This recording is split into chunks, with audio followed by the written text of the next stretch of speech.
Good morning. So we're going to talk today about forgetting IKEA and buying antiques instead, like this wonderful table that a colleague of mine, or an antique dealer in the East Coast area, I believe in Pennsylvania, just purchased at auction. And I want to tell you about that and what prompted this conversation in just a second. We'll just show this on my page. All right, so Barnaby's, which is a online auction aggregate website. You can go there and find auctions all over the world. They recently issued an article saying, basically the title of the article is "Forget IKEA, Buy Antiques." Now, for those of you who don't know, IKEA is a huge international furniture and furnishing store. They have 433 stores. They have 211,000 employees. They're basically, they sell flat pack furniture. So you buy a chest of drawers and it comes in a box about that tall and big as the longest piece of particle board they need for it. And so IKEA has become a catchphrase, a catch-all, something that we beat on a lot in the industry because IKEA has definitely changed the furniture market for good and for bad. We use IKEA for certain things. I buy lamps there. I buy industrial type lighting. I've definitely bought bookcases there and things, dishes there, glasses. They sell anything you could use in a house. And so they're easy to talk about. They're huge mega stores.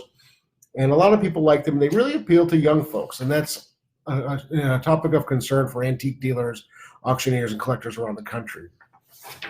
I showed this picture to start with because John Chaski, who's a guy who I know digitally, but I've known of him and his family for years. They own an antique company, antique dealership in Pennsylvania, I believe.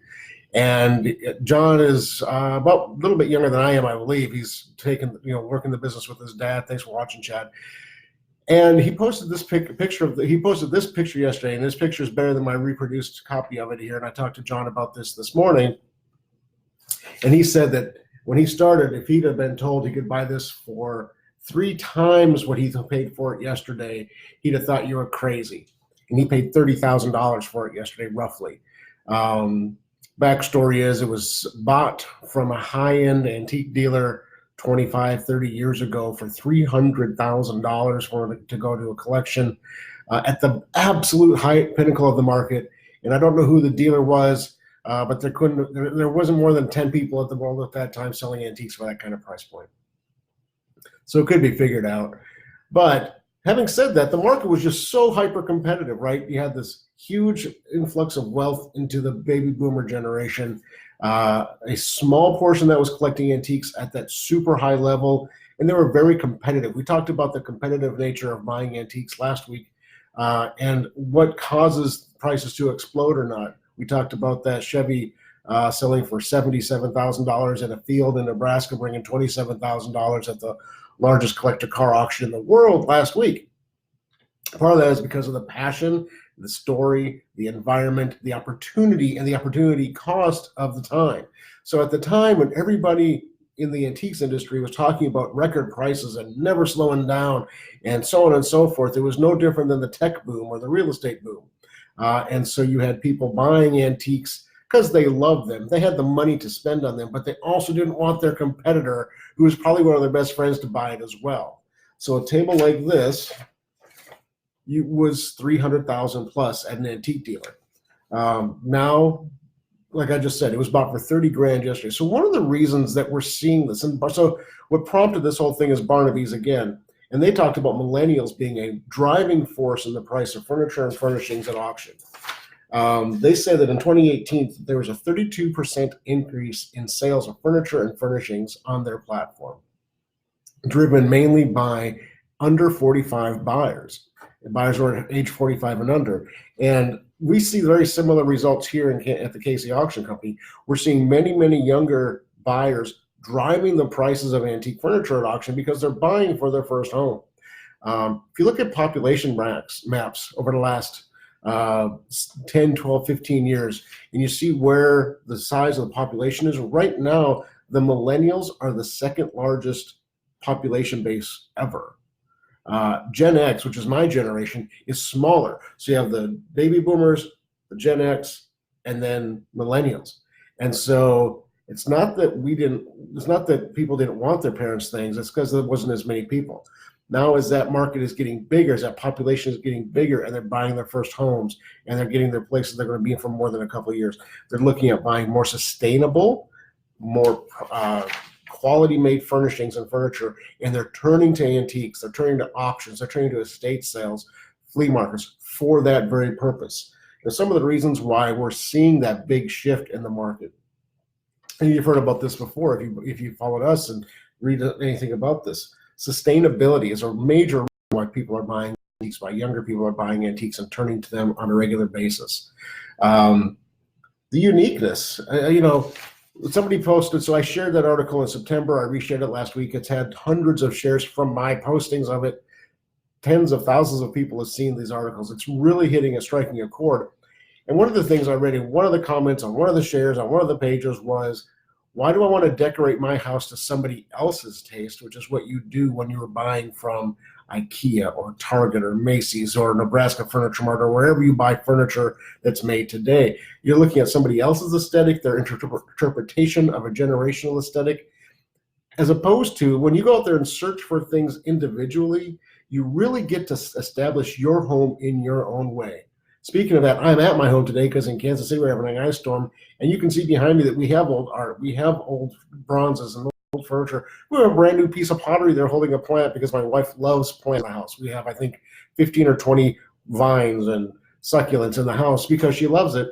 So we have new pottery, we have antique pottery, we have new furniture and antique furniture. So we're seeing that more and more and more, the idea of mixing generations, mixing ages of furniture, not because you have to have all of one, but because each piece speaks to you individually. And that's not just us, that's not just a few people. That seems to be the way the market and the way design is going today. And that's really driving that push from younger buyers to find things that they just can't find in the local decor store, local furniture store. Those stores are great. They serve a purpose, and we've bought and will continue to buy. We're in the market to buy a new sofa now because my family has allergies. We're not going to bring in a used piece of upholstered furniture in our house.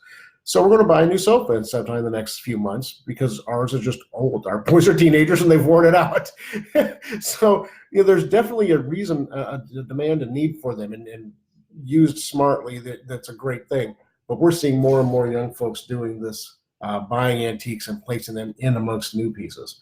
Cost is an important factor as well. Again, you can buy 250, 300-year-old pieces of furniture that are the pinnacle of quality, the pinnacle of design, for, what's that, 10 cents on the dollar compared to the height of the market. Now, that's an extreme case, and that's going from a retail price point to an auction price point. I know the Chaskis will sell it for more than that. They'll do some work on it. They'll fine-tune it. It costs them money to sell it. But realistically, you're spending 20, 30 cents on the dollar compared to the height of the market. Well, that's a huge, huge positive. You see the same thing happen in real estate. When an area of town gets depressed enough, people start putting money into it because they just know they have to come out ahead at some point. The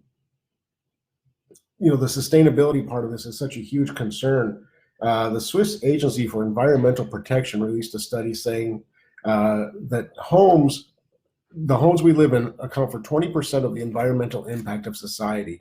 And of that, half is furniture and furnishings, which is your furniture and pictures and pottery and pots and pans and lamps and mirrors and anything that you're in a house. So half of our environmental impact, which is a huge concern for people 50 and under.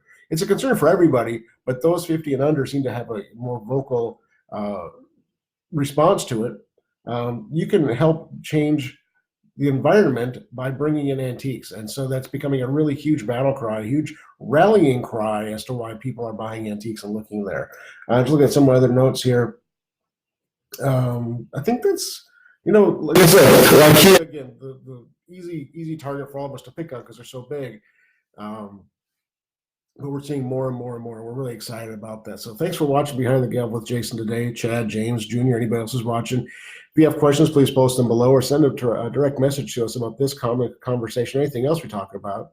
You notice I'm at home today. I'm also wearing red because it's Red Friday here in Kansas City. The Chiefs are the AFC Championship game against the Tennessee Titans, who beat us earlier this year. So everybody in Kansas City is excited and anxious about this game to take place. We're hoping we can bring the Lamar Hunt Trophy home to Kansas City, where it's not been for a long time. Other than that, hopefully the temperature picks up a few more degrees here in Kansas City, so we can go from ice to water on the roads, and we can get some things done today. Otherwise, we'll be here at the house working. Thanks for watching. If you have any questions, post them here. If you're on YouTube, post them below. On LinkedIn, send me a comment there. Or you can always give us a phone call at 816-283-3633, or drop us an email, info@KC Auction Company, info at letter K, letter C, auction company spelled out.com. We'll be happy to answer any questions about this topic today, others we've talked about. If you have a question you'd like us to talk about in the future, let us know. We always like hearing from people watching to see what they're concerned about, what their thoughts about are in regards to.